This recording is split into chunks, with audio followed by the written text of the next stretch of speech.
Test, test.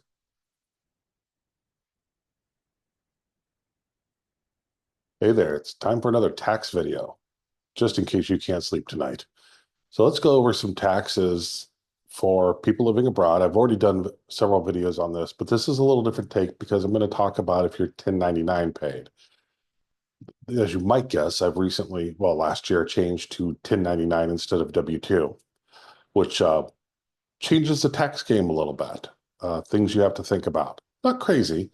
And this isn't, I should have done it this way. I got good tax advice. I didn't listen to some random person on the internet. Um, I got tax advice from an actual tax accountant from, uh, what is the name of the company? Greenback Taxes. They gave me some good advice, and let's share what I've learned. Again, this isn't tax advice. This is just for educational purposes only and a little bit of fun. Okay, so let's break down some numbers and the rules that change when you hit 1099.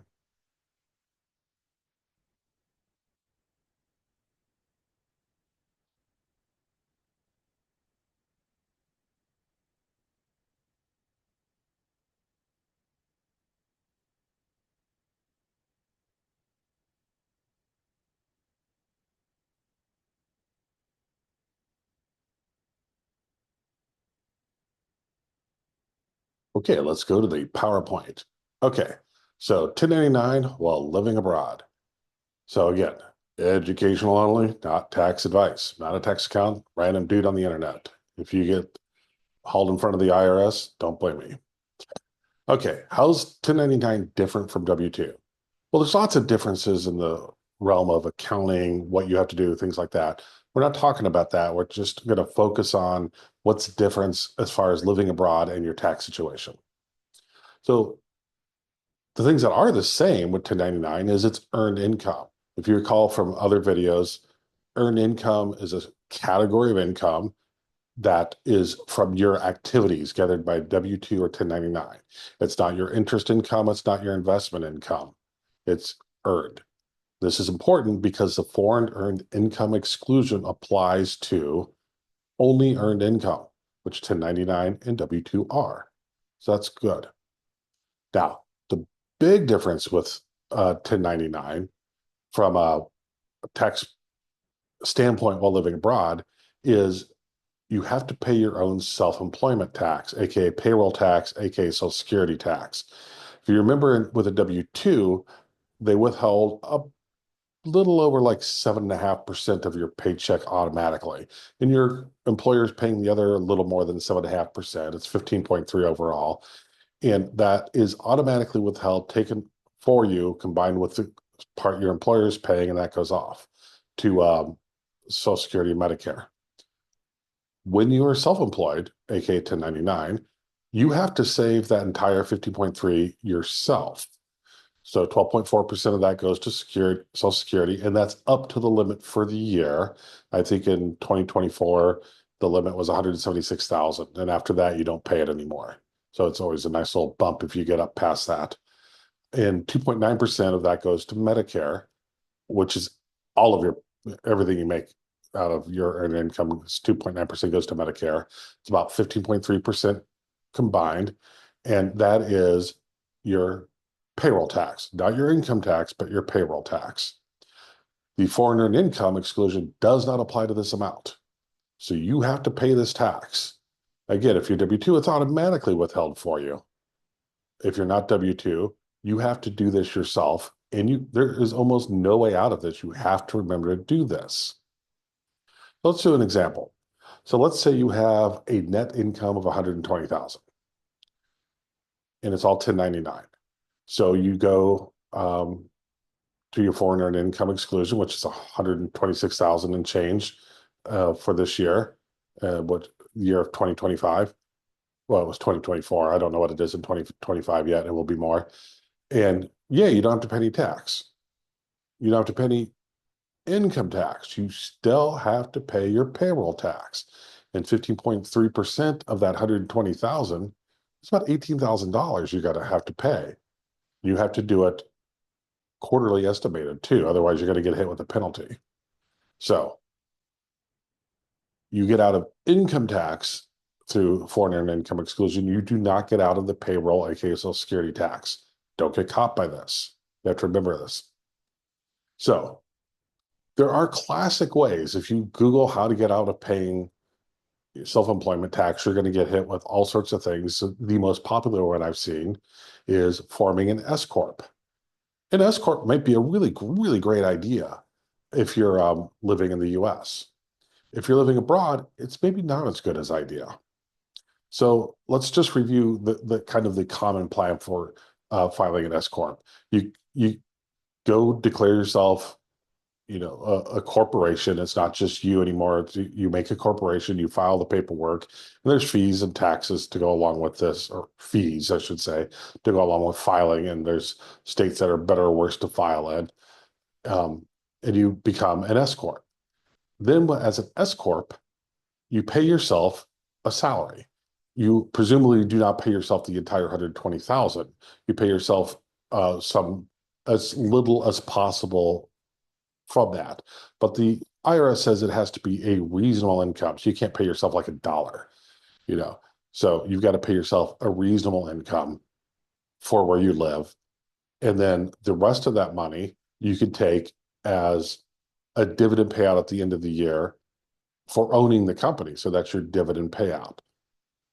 But the thing to remember, living abroad, we take off most of our taxable income because it's all earned income from W-2 or 1099. If you pay yourself less and take a dividend, well, that dividend is no longer earned income. You have to pay income tax on the dividend. And you have to pay, of course, Social Security and potentially income tax on the part you take, although if it's less than 126,000, you get out of income tax living abroad. There's little pieces like if you go back to the US and work for a day or two, you don't get out of the entire 126,000. But let's just assume you're out of the country for the entire year. You get the entire 126,000 as foreign earned income. Great. But that doesn't apply to any income you take as dividend income. So the S corp may not help you on that. Let's take a peek at an example. These are just rough numbers. And if you find a math error, let me know. So let's go back to the example. You're making 120,000. And let's say you decide a $50,000 income is reasonable. And in most foreign countries, I think that'd be perfectly reasonable. You might be able to get by with less, although you're going to get more scrutiny the lower down you go from the IRS. Consult a tax accountant for how to split this out if you choose to go this path. So that's 50,000 you're going to get in income, and 70,000 you're going to get in dividends in. This is assuming you have no business expenses. Let's just assume that for now. So if you're single filing taxes, here's your tax rate.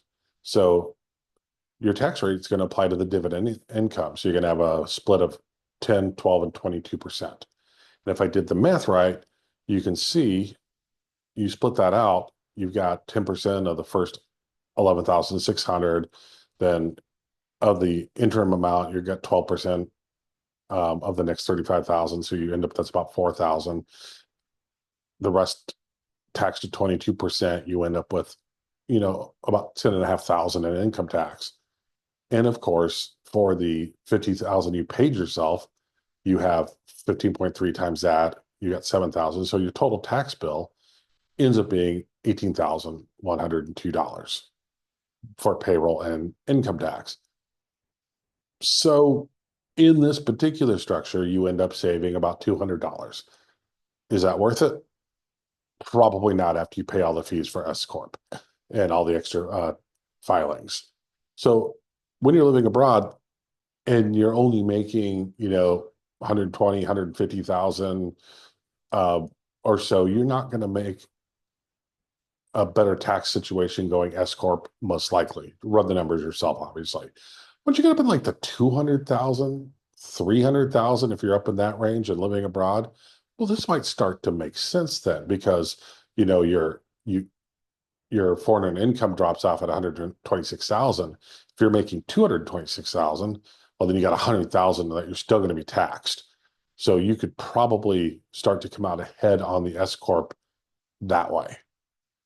But you've got to be making in a rough numbers, more than 150,000, maybe more than 200,000, somewhere in that range. So if you're making a lot, this can become very useful to you. So the question is, if you're in that, 150,000 range, or anything, basically below 150,000, how can you optimize your payroll taxes to get out of paying as much, Social Security as possible, legally, of course? Well, the foreign earned income credit doesn't really help you. The S corp doesn't really help you until you start making a lot of money. The best way to get out of it is track your business expenses, and things like, you know, all of your business expenses, your percentage of your apartment or house that you use for work, uh, your utilities. For example, I keep separate telephone for work. I keep separate internet for work. I have two internet bills, two phone bills, one for work, one for personal, and things like that. And that starts to reduce your overall profit, which reduces what you have to pay for income tax, for payroll taxes. So that's about the only way to reduce it that I know of. Now, again, if you're in the 200,000 plus category, first of all, yay, good job. Second, yeah, S corp might start to make sense at that point. If you're in the 150,000 range, yay, good job, you're doing great too. But you're probably going to have to only attack your Social Security liabilities by going after business expenses. And this is where a good accountant comes into play. One thing, I've said it before, I'll say it again. Um, Never hide income from this. Try to hide income from the IRS. That's illegal, and it's got some nasty criminal penalties that go along with it. Maximize your expenses, legally, of course. So that's 1099, by the numbers. So things to watch out for.